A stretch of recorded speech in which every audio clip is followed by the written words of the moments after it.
আসসালামু আলাইকুম। আমার চতুর্থ শ্রেণীর বাংলা এবং ইংরেজি ভার্সনের বাচ্চারা, আজকে আমরা আমার বাংলা বই থেকে পাঠ 17 নিয়ে পড়ালেখা করব। পাঠ 17তে কি আছে দেখো, লিচু চোর লিখেছেন আমাদের জাতীয় কবি কাজী নজরুল ইসলাম। তো কি লিখেছেন চলো আমরা কবিতাটা পড়ে দেখি। বাবুদের তাল পুকুরে, হাবুদের ডাল কুকুরে, সে কি বাস করলে তারা, বলি থাম একটু দাঁড়া। পুকুরের ওই কাছে না, লিচুর এক গাছ আছে না, হোথা না আসতে গিয়ে এবর কাস্তে নিয়ে। গাছে গিয়ে যে চড়েছি, ছোট এক ডাল ধরেছি, ও বাবা মরাত করে পড়েছি সরাত জোরে। পড়বি পর মালির ঘাড়ে, সে ছিল গাছের আড়ে।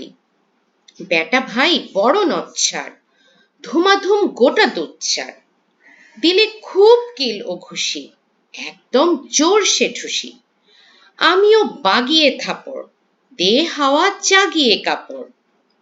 লাফিয়ে ডিঙ্গু দেওয়াল, দেখি এক ভিটরে শেয়াল। আরে ধ্যাত, শেয়াল কোথা, ভোলাটা দাঁড়িয়ে হোথা। দেখে যেই আঁতকে ওঠা, কুকুরও জুড়লে ছোটা। আমি কই কম মোকাবার, কুকুরেরই করবে সাবার। বাবা গো মা গো বলে পাঁচিলের ফোঁকল গোলে ঢুকি গে বসতের ঘরে, যেন প্রাণ আসলো ধরে। যাব ফের, কান মলি ভাই, চুরিতে আর যদি যাই, তবে মোর নামই মিছা, কুকুরের চামড়া খেচা। সে কি ভাই যায় রে ভুলো, মালির ওই পিটুনি গুলো, কি বলিস ফের হপ্তা, তবা না খপ্তা। খুব মজা মজা করে কবিতাটা আসলে লেখা, জানি না কতটুকু বুঝেছো তোমরা, আমি বুঝিয়ে দিচ্ছি। প্রথমেই ছবিটা ভালো করে খেয়াল করো। একটা বাচ্চা দেয়াল টপকে পার হচ্ছে, পেছনে কুকুর আছে এবং একজন মালি আছে, মালির মুখ দেখে বোঝা যাচ্ছে সে ভীষণ রাগান্বিত। কুকুরটাও কিন্তু একদম চোর ধরার মতো করে দৌড়ে যাচ্ছে। পিছনে আমরা কি দেখতে পাচ্ছি, একটা লিচু গাছ, সেই একদম রসালো রসালো লিচু কিন্তু গাছে ধরে আছে, তাই না? তো কবিতাতে কি বলেছে দেখো, এরম বাবুদের একটা তালপুকুরে তোমার একটা লিচু গাছ ছিল। তোমার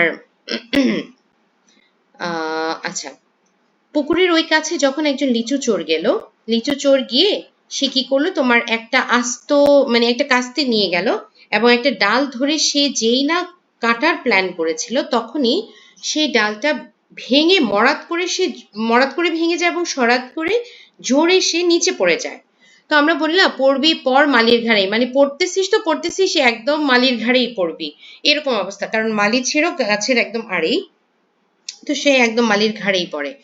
তো বেটা কি করে, মালি বেটা তাকে একদম ভালো মতো কিল ঘুষি ঠুসি দিয়ে খুব সুন্দর করে একদম আপ্যায়ন করে। হ্যাঁ, এরপর কি হয়, লিচু চোর একদম সজোরে দৌড় দেয় এবং দেয়াল টপকে পালিয়ে যাওয়ার একটা প্ল্যান করে। তখনই সে দেখে তার পেছনে কুকুরও দৌড়াচ্ছে তাকে ধরার জন্য। তো সে যাই হোক কোনো মতে প্রাণপণে বেঁচে তোমার বোসদের ঘরে লুকিয়ে যায় এবং ওখানে গিয়ে তার প্রাণ ফিরে আসে এবং সে পণ করে যে সে আর কখনোই চুরি করবে না। একদম নাক তোমার তওবা করে সে একটা মানে কি বলবো, যে তওবা করে সে ভালো রাস্তায় ফিরে আসে। সে প্ল্যান করে যে না রে বাবা, এই জিনিস তো আর ভোলা যাবে না, কখনো চুরি করা যাবে না। যাই হোক, খুব সুন্দর একটা অর্থবহ আমরা কবিতা পড়লাম। এখন আমরা অর্থগুলো জানবো।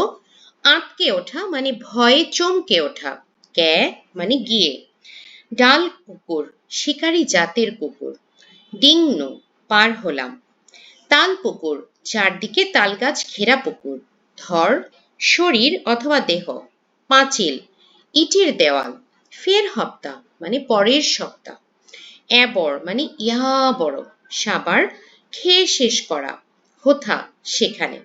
আচ্ছা, এখন কি দিয়েছে আমাদেরকে, অনুশীলনীতে কবিতা থেকে মিল শব্দ খুঁজে বের করি।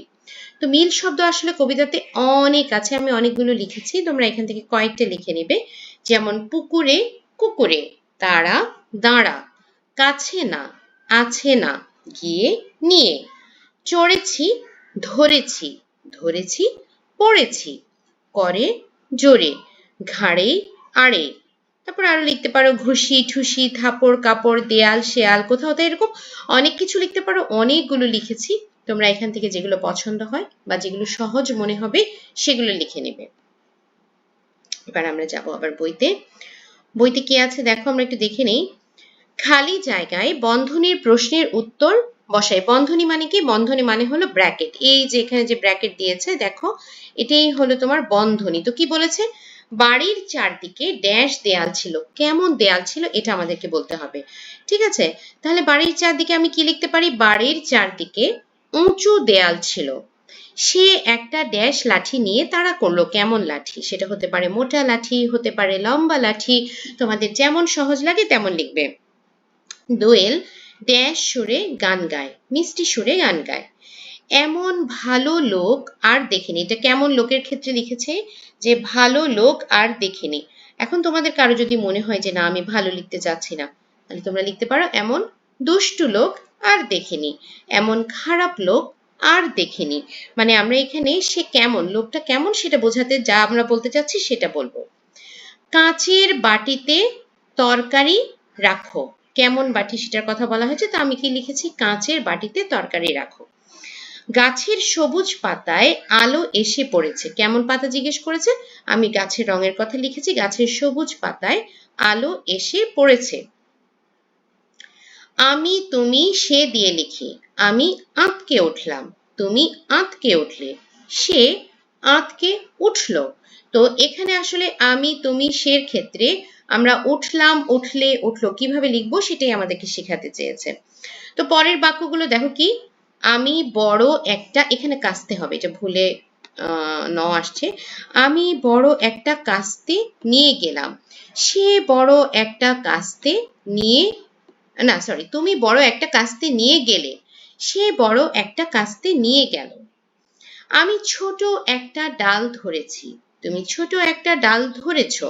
সে ছোট একটা ডাল ধরেছে। আচ্ছা, ওকে। আমি সাঁতরে নদী পার হব, তুমি সাঁতরে নদী পার হবে। সে সাঁতরে নদী পার হবে। আচ্ছা, এরপর আমরা আগে একটু বইতে যাই, দেখে নেই এরপরে কি আছে আমাদের। এরপরে আছে প্রশ্ন উত্তর। তো প্রশ্ন উত্তরগুলো আমরা কিভাবে লিখতে পারি? লিচু গাছটি কবিতা। কবিতার প্রশ্ন উত্তর বড় করা ভীষণ কঠিন একটা ব্যাপার। হ্যাঁ, তারপর আমি একটু চেষ্টা করি যে চুইংগামের মতো টেনে টেনে জানি একটু বড় করা যায় কিনা, কারণ আসলে আমি মনে করি চতুর্থ শ্রেণী বেশ বড় একটা ক্লাস। এখানে এক লাইন দুই লাইনে লিখলে ভালো নাম্বার পাওয়ার সম্ভাবনা অনেক কমে যায়। দেখা যায় কি একই সাথে তোমার সহপাঠী একটু বড় করে লিখলে টিচাররা তখন বাধ্য হয় ওকেই বেশি নাম্বার দিতে। আচ্ছা, লিচু গাছটি কোথায়? লিচু গাছটি বাবুদের তালপুকুরের পাশে ছিল। গাছটি অনেক বড় ছিল এবং তাতে প্রচুর পাকা লিচু ধরেছিল। লিচুগুলো দেখে লিচু চোরের খুব লোভ হয়, তাই সে চুপি চুপি চুপি গাছের কাছে গিয়ে একটি বড় কাঁথি নিয়ে গাছে ওঠে এবং লিচু পাড়ার চেষ্টা করে। কিন্তু লিচু পাড়তে গিয়ে নানা বিপদে পড়ে এবং শেষ পর্যন্ত ধরা পড়ে যায়। লিচু পাড়তে গিয়ে মালির ঘাড়ে পড়তে হলো কেন? লিচু চোর চুপি চুপি গাছের কাছে গিয়ে একটি বড় কাঁথি নিয়ে গাছে ওঠে এবং লিচু পাড়ার চেষ্টা করে। গাছে ওঠে সে একটি ছোট ডাল ধরে লিচু তুলতে যাচ্ছিল, কিন্তু ডালটি হঠাৎ মরাত করে ভেঙে যায়, ফলে সে গাছ থেকে নিচে পড়ে যায়। ঠিক সেই সময় গাছের আড়ালে একজন মালি দাঁড়িয়েছিলেন। একজন না লিখে আমরা মালি লিখতে পারি। মালি দাঁড়িয়েছিলেন, তাই লিচু চোর গিয়ে মালির ঘাড়ের ওপর পড়ে। এতে মালি খুব রেগে যান এবং তাকে ধরে মারধর করে। লিচু চোরকে কে তাড়া করেছিল? মালির ঘাড়ের উপর পড়ে যাওয়ার পর মালিক খুব রেগে গিয়ে লিচু চোরকে কিল ঘুষি ও থাপ্পড় মারতে শুরু করেন। কোনো মতে মালির হাত থেকে পালিয়ে গেলে ভোলা নামের একটি কুকুর তাকে দেখে তাড়া করে। কুকুরটি তাকে কামড়ে ধরার জন্য পেছন পেছন ছুটতে থাকে। তাই লিচু চোরকে প্রথমে মালি এবং পরে ভোলা নামের কুকুর তাড়া করেছিল।